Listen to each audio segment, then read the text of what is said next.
Hello, everybody. So, in this podcast episode, we're going to be talking about late in life diagnoses. And I have with me two of my friends that I'm going to be asking questions to. A list of the questions will be in the description box if you want to know which questions we're going to be asking. So, I'm just going to go ahead and have them introduce themselves. Hi, I'm Libby, and I was diagnosed with ADHD when I was 34, and then diagnosed as autistic when I was 40. No, I was 39. She has a great dog named Walter. I do. I have a wonderful dog named Walter. Um, Before ADHD diagnosis, I was a ballet dancer. So I actually dropped out of high school and danced, spent my whole life very, very focused on that, which we'll probably talk about later. Hi everyone, my name is Diego. I was diagnosed with ADHD and attentive type at 32.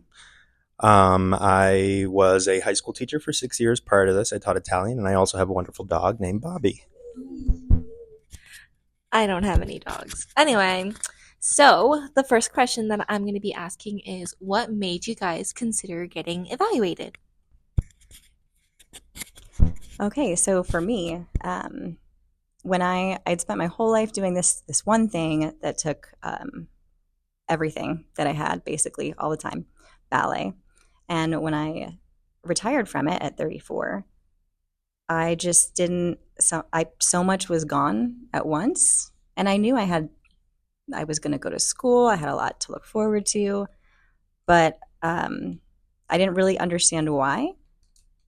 But I kind of developed a drinking problem. Like I had too much time, not enough to do, I guess, even though I still had a job. And it got to the point where I was like, I need something. Like this is not normal. So I went to see a psychiatrist. And I wasn't actually trying to get a diagnosis of anything. I was just like, I need professional assistance for this transition. And he's the one who suggested, I think you might have ADHD. And then he put me on an SNRI. So I'm not on any kind of stimulant, but I take a norepinephrine reuptake inhibitor. And that helped a lot. And I think a lot of it was the reduced inhibition and the impulsivity probably was part of it that tipped him off. I think he gave me like a checklist and things too. I didn't get a type until I was diagnosed for autism later, and then I found out that I have combined type ADHD, so hyperactive and attentive. I did not know. I always knew I was different in certain ways. I think a lot of those characteristics, my differences, I came to or became more apparent of when I was older, even though they were always there looking back at my childhood. But I didn't seek an evaluation. I think I started therapy earlier this year, and my therapist is autistic, and he saw a lot of characteristics in me and things, conversations that we had, and he asked me if I had ADHD, and I said, I don't know, I don't think so. And then we did an evaluation, and it turns out that I did have it. And it was very enlightening in that moment. I'm not on any medications. It's still very new to me. I'm still getting very acquainted with having this label, I guess. But I have learned a lot of management techniques to get through. So that's kind of where I'm at right now. Yeah, and just to do a follow up question for that. So, how has your diagnoses changed your life now, or has it changed how you view yourself at all? I'll start with you.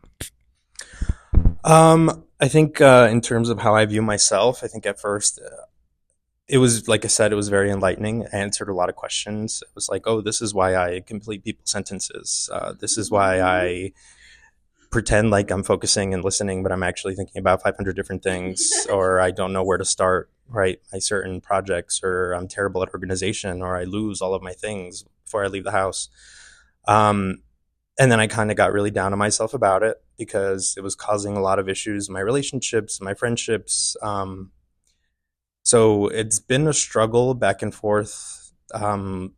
I haven't told many people. I think the people in this room are the people that know, and then maybe my sister. Um, but it's something that I'm trying to reclaim, and I'm trying to be proud of, and I'm trying to learn to live with. But it has been a struggle for sure. And I'll go back to Libby, but to follow up onto your question about how you've only told the people in this room and your sister, how have our perceptions of you changed around you after your diagnosis, or what do your sister think? Or like, where is this? I don't want to ask them where this fear is coming from. I'll cut that part out.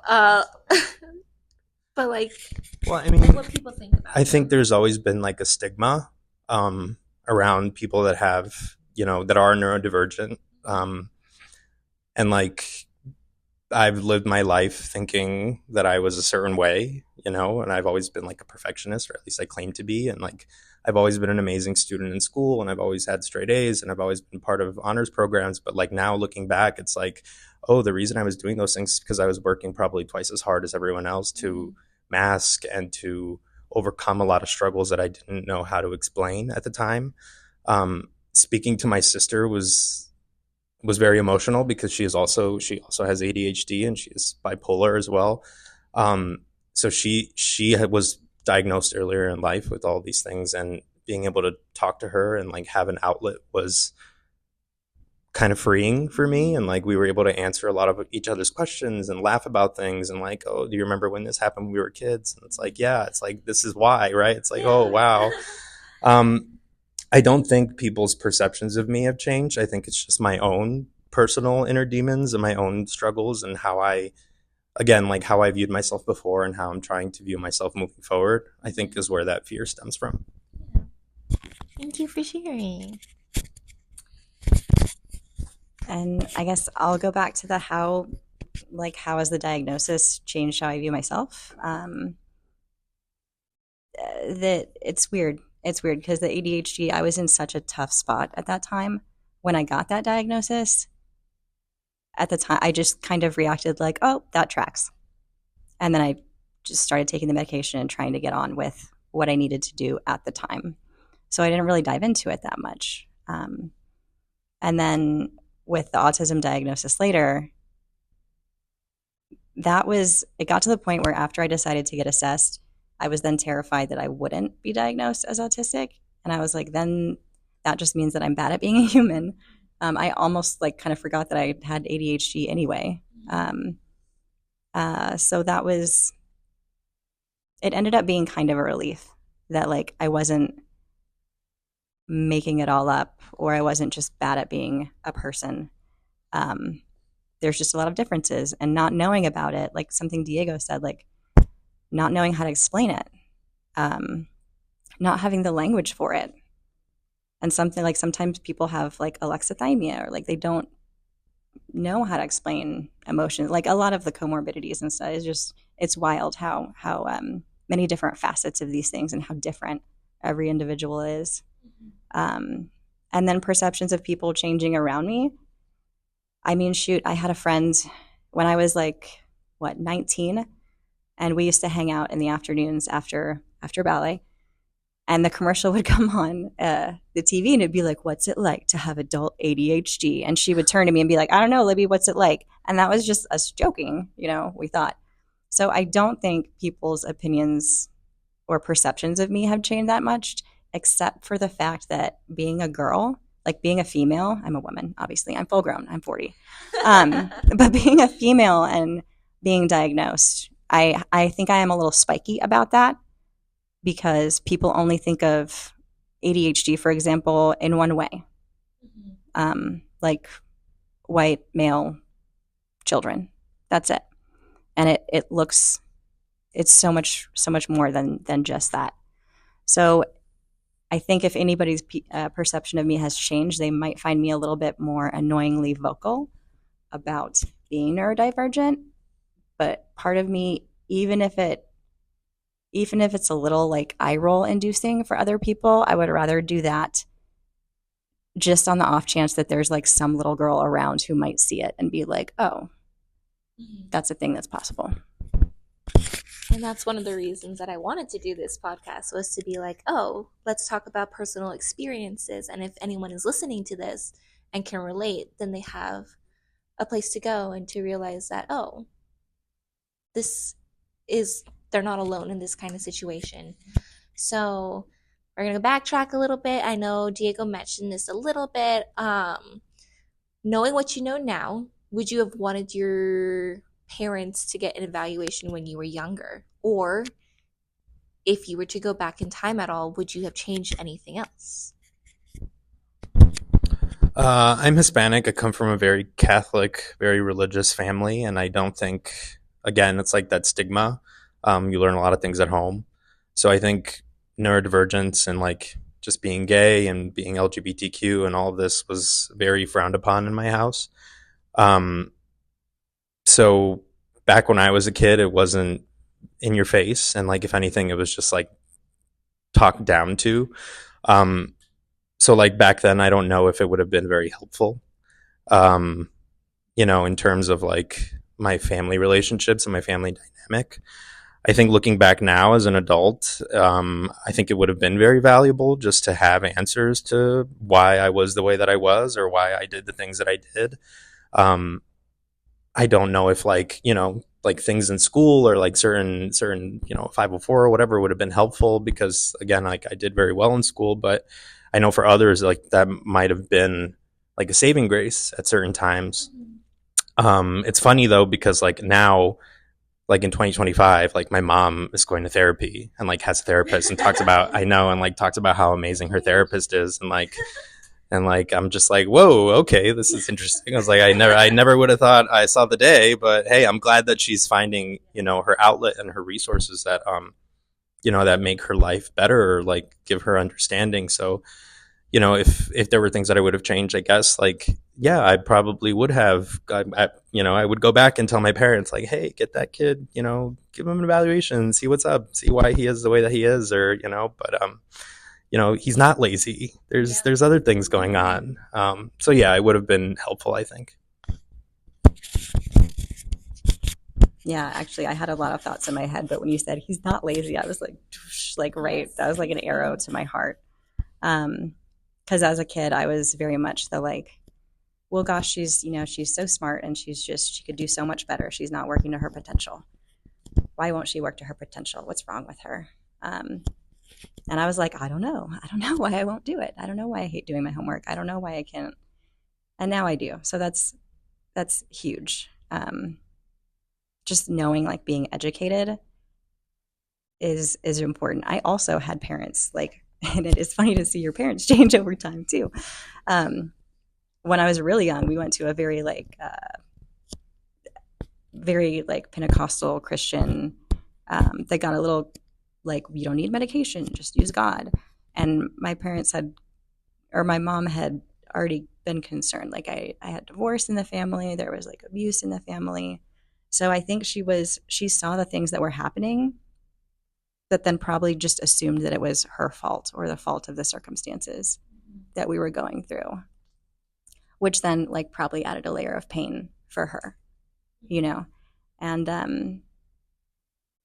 and I don't know, like back then it would have been different. Having a diagnosis back then would have been different than having a diagnosis now.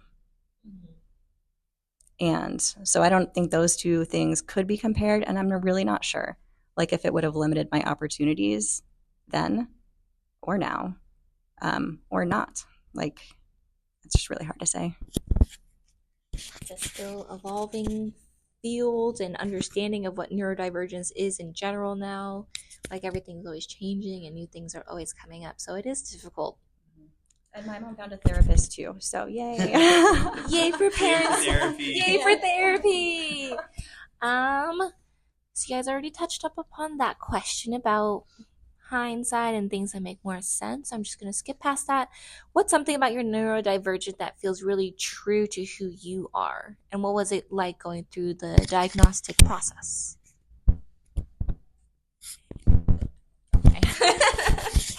Okay, one thing that like I just got out of the neurodiversity class elective that I'm taking too, and this came up, and Diego mentioned it, like interrupting people.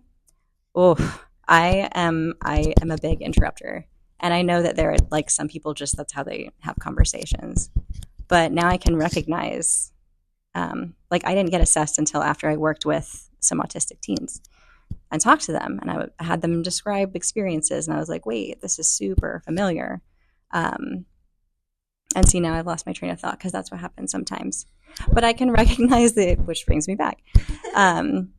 There's like a desperateness, like a desperation to be heard and understood, I think, that fuels a lot of that.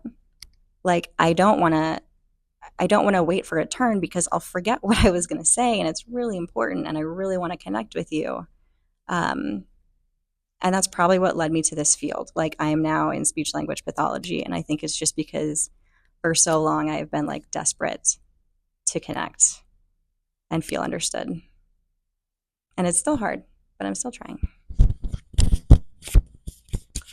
Yeah, I can definitely speak to that. I think that idea of like, not wanting to wait and like say something because it's your way to connect to someone while you have that train of thought is super speaks to me very much, because that's how a lot of my, like, now that I know I have ADHD, it's how I look at conversations, as opposed to before. It was just like I was the person who would interrupt people or just like finish people's sentences and like. Why does everybody talk so slow though? I know. It's like, come on, get to the point. No, but I think like I've realized that, especially in like relationships, it creates a barrier, and it creates a lot of frustration and misunderstanding and miscommunication between people, and it's hard because it's like, I am listening, but I'm also thinking about the next 5 things that you're going to say that I think I know you're going to say. And it's my way to process. It's how I process. And I think like speaking to how true to who I am, again, it was like answers to questions that I didn't know I had, but I kind of needed. Do I feel necessarily 100% accepted with this? Maybe not by myself yet. I'm still learning to accept it and have it be part of my identity, because I've already have so many hats that I wear. It's just like, do I really? It's like, exactly. It's like, do I have time for another hat and to learn about this, because there's so much education around it that's involved and management strategies. So it's like, it came at a very hard time. It wasn't necessarily what I needed or what I wanted in the moment, but maybe what I needed in the moment. And I hope that it will help me in the future, in terms of how I can learn to manage certain ways and have conversations with people and communicate with people and use the strategies that I've learned. In terms of like diagnostic process, like it was, again, like it just came up in therapy because my therapist was autistic and was like, hey, I'm noticing these things. Like, do you want to talk about those things? And I was like, sure. And then I was asked questions and I was asked to do certain tasks. And I was like, afterwards, I was like, wait, like, whoa. I know. I was like, wait, whoa. It's like, did I want to do this right now? Maybe not. But again, like it was enlightening, and I want to learn to have this be part of my identity, because like you mentioned, Audrey, like, if it can help anyone, then why not, right? Like if it can help someone else discover something earlier on in life and give them answers to questions that they have, like, I think that that's very valuable. Jump into, of course, always. I just have to, like, you're saying, like, this is kind of an evolving acceptance thing. Like it very much, like mine still is. And especially, I mean, Diego, you and I we're really fortunate, and we're both like pretty it feels weird for me to even say it, but like we're both pretty successful. Like we are earning advanced degrees, and it's really hard to acknowledge that you have a disability. And that's also the only way we look at neurodivergence. And I know, like, I know there's positive sides. There's positive parts of it, but it's never, ever, it's hardly talked about. And then I feel like I don't deserve to be counted as someone with a disability because other people struggle so much harder. So, like, there's a lot of layers of just trying to figure out how to process all of it. Layers like an onion. Yeah, and like I think what you bring up about, Libby, about, upper, like being in academia, um, and having like a label of a disability is like not something that's very much talked about, or it's like might be frowned upon by other people or other professionals. And I think that that's where some of my fear comes from. It's like, am I going to be looked at differently by other people? Like, are they going to be like, oh, that's the guy that needs like a crutch or something to like get by, or like to succeed, or like do this project? And it's like, I've lived my entire life overcoming things without knowing it. So it's like, I, I want to be able to still do that, still continue, but it's really hard. Yeah, it's really hard. So it's like, I think that's kind of where the fear comes from, because like I do have so many aspirations in terms of like academia and maybe pursuing a PhD one day, and like being a pillar in, my career. This is my second career, and like as a Capricorn, I am very driven towards success, and like I'm very driven towards success. So I think there's like a fear that it's like, are other people going to put barriers, or am I, even myself, going to put barriers along my journey because of this diagnosis? So it's like, again, it's very much ever evolving. I don't even know how to respond to that. It's a lot, and it's just like I feel for you guys, because like it's so difficult with like how society thinks it, about how you guys are also viewing yourselves. So there's like just struggles everywhere. Mm-hmm. What about like any celebrations or any positives you have gotten from your diagnoses? Oh, I have one. I have a positive, kind of. Okay. It's not. I'm like, it's more ADHD, but actually, it is. So before I got either diagnosis, I have 3 brothers, and they have kids. Now, all of the kids, I have like 4 nephews and niece. So all my nephews had been diagnosed ADHD or autistic. And so I was like, oh, well, this kind of tracks. We know partly it's there's heritable aspects to it and whatnot. And I ended up talking to my niece, who is in high school, and she was like, I think I might have ADHD. And I'm like, well, you are on your parents' insurance, Missy. Go get an assessment for sure. And she's a high achiever. I even talked to her dad, my brother, and he was like, oh, she's doing so great in school, everything. And I was like, that doesn't mean that she's not maybe dying a little bit inside, having a really hard time. So my niece, like, I feel like I was helpful in that. So that is something for me to celebrate, that I have already been an example of like, nope, you get to get checked out. You get to have the support you need. You get to learn about how your brain works. Yeah. Way. I don't know if it's like a celebration, but I think it's just more so like what I mentioned, like my sister and like her diagnosis. I think it was kind of just me telling her was giving her support, and also giving myself support, having someone else in my family that we can understand why our childhoods were, the way that they were.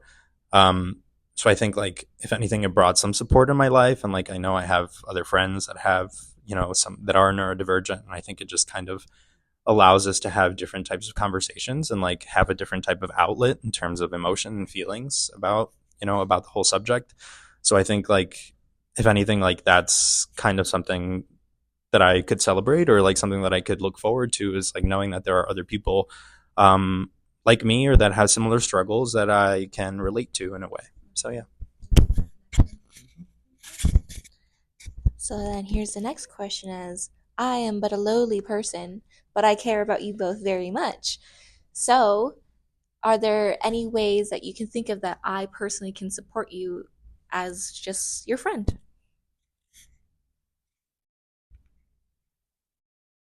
All the communication stuff is like popping up in my head, because usually it's like, okay, if I haven't responded to your text in several days, like, guess what? I can't tell you how often I've like opened up my message and I have a half written text, but I was trying to get it right. But then I got distracted, and then I forgot that I never sent it. And like, oh my gosh, all the time. So like there's that part. Please forgive me. I love you, I'm thinking about you, but I'm not always responsive at the right time. And I'm forgetful. So like also like friends, if they keep asking, because some days I'm overwhelmed and I can't do anything. But sometimes I try to push myself to participate because I'm afraid that they won't ask me again. You know, I want to keep a foot in my social circles so I don't get left out all the time. So I guess just yeah, a little patience, a little understanding. No, it's not a terrible answer because I'm gonna say the same thing. Like I relate in the same way. I think it's like And immediately I'm like, no. no, like Get you in the car. I think like the same way. Like there have been so many I have so many unanswered texts in my phone and like half answered messages, and it's like obviously life be life in, and like we're in grad school and like it's time consuming and it's hard, but I think that's part of the ADHD is like I have poor organizational skills and I have so many things going on, so I'm going to focus on the main thing first, or the one that I deem most important. So I let so many things fall through the cracks. So there are so many friendships, like I'm not from here. I moved across the country and like I don't have my family support and I don't have my friends that I grew up with. So it's like I feel personally that I've let down so many of my relationships and my friendships by not answering phone calls, by not answering FaceTimes, by not answering text messages because I am so overwhelmed in the moment. So it's like patience and grace, please. Like I do love you. I do want to communicate with you.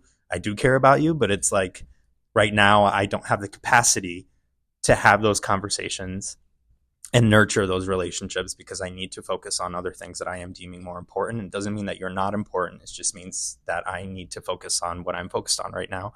So I think like what Libby said, like just having patience. I do love you. I do care about you.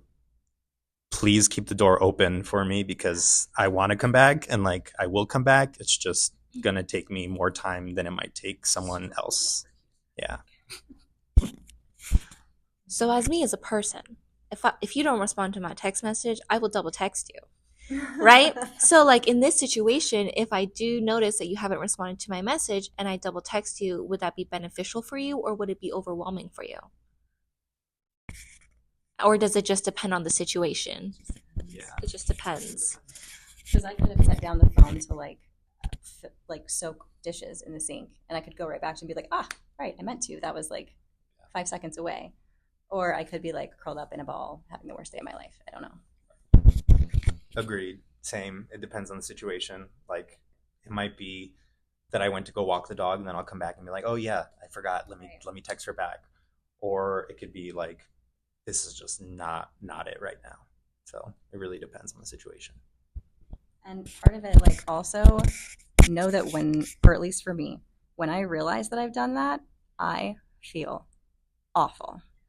I feel awful. And then the more time that's gone by, I'm like, well, now every day that passes makes it harder for me to text because more time will have passed. And it's just like any time, like if you have a neurodivergent friend and you want to do something nice for them and you can't think of it, just be like, hey, I'm not mad at you. I like you. That will make my day. Yeah. I think just letting us know that, at least for me, letting me know that you're there. And like I can reach out when I'm ready or when I feel like when that's at the top of my list, then like just letting me know that you're there is very important for me. Because again, like, yeah, like the guilt is crippling, right? Like I feel so guilty that I have not answered text messages from friends from back home. And like, that you like can't even face it. Right. You'll deny yourself the friend because you can't face reaching out. Absolutely. Like it's like in my mind, it's like I've already catastrophized everything, and it's like, oh, they don't like me anymore. Like the relationship is over. So like, why should I text them back, right? Because I've like, if it was the other way around, would I, like give someone grace for this? So it's like those are the thoughts that go through my head, and so I think just letting someone know that you're there for them is probably the best thing that you can do. That definitely gives me a lot to think about in the way I text all of you guys. So I'm just like thinking about different ways about It's fine. We don't need the computer anymore. But it's definitely gives me a lot to think about, and just hearing how you guys feel about something that might be so simple to someone else, like just responding to a text message, when you guys have this such immense guilt, and like it spirals into something else as time goes on.